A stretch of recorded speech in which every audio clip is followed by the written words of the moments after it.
जो मुस्कुरा रहा है उसे दर्द ने पाला होगा, जो चल रहा है उसके पाँव में छाला होगा। बिना संघर्ष के इंसान चमक नहीं सकता, जो जलेगा उसी दिए में उजाला होगा। संघर्ष क्यों बचे संघर्ष से, संघर्ष ही तो जीवन की आत्मा है।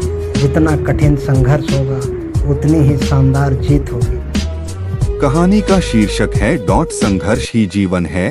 एक बार एक किसान भगवान से बहुत ही नाराज हो गया। किसान बहुत मेहनती था, बहुत मेहनत से वह खेतों में अनाज उगाता, उसकी देखभाल करता, पर अक्सर उसकी फसल खराब हो जाती। कभी सूखा पड़ जाता, कभी बाढ़ आ जाती, कभी तेज धूप, कभी आंधी, कोई न कोई कारण बन ही जाता कि उसकी फसल खराब हो जाती।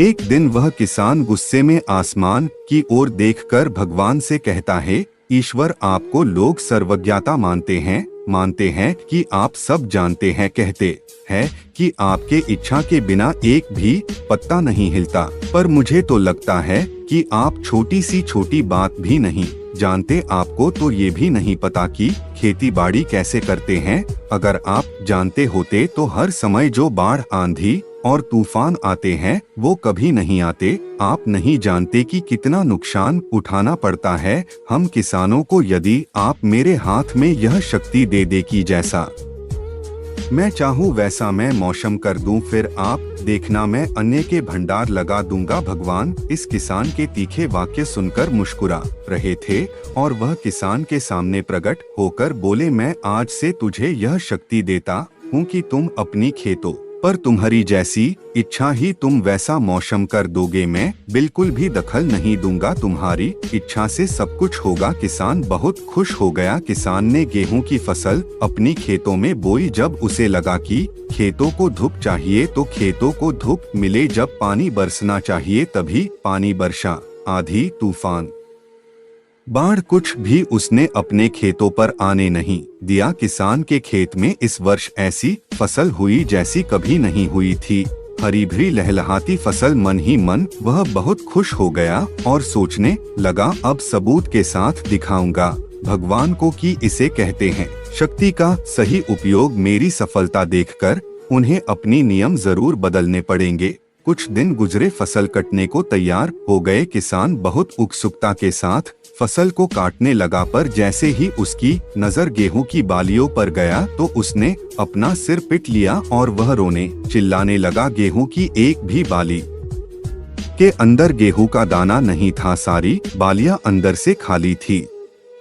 किसान बहुत दुखी हो गया। उसने भगवान को रोते हुए फिर पुकारा, हे प्रभु, तुमने ये मेरे साथ क्या किया? क्या तुमने मुझे कोई सजा दी? भगवान बोले, पुत्र, ये तो होना ही था। तुमने पौधों को संघर्ष करने का मौका ही कहाँ दिया? ना तो तुमने उन्हें आंधियों से जूझने दिया, ना तेज बारिश से सहने दिया और ना ही धूप में तपने दिया। एक भी चुनौती का सामना तुमने उन्हें नहीं करने दिया। इसीलिए सारे पौधे अंदर से खोखले रह गए। जब आंधी, तूफान, तेज बारिश और धूप पड़ती है तभी ये पौधा अपने अस्तित्व को बचाने के लिए संघर्ष करते हैं और इसी संघर्ष से एक बल पैदा होता है जिसमें शक्ति होती है, ऊर्जा होती है।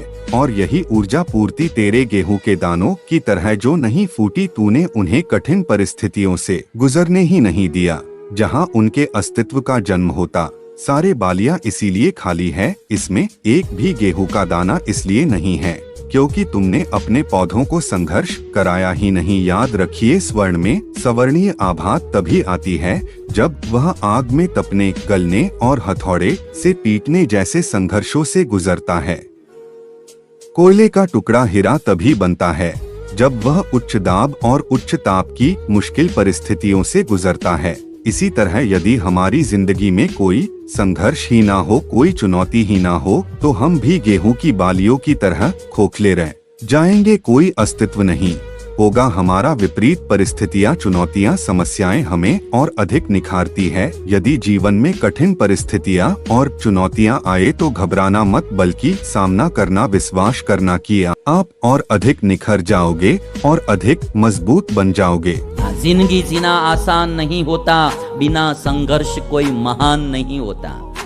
जिंदगी जीना आसान नहीं होता, बिना संघर्ष कोई महान नहीं होता।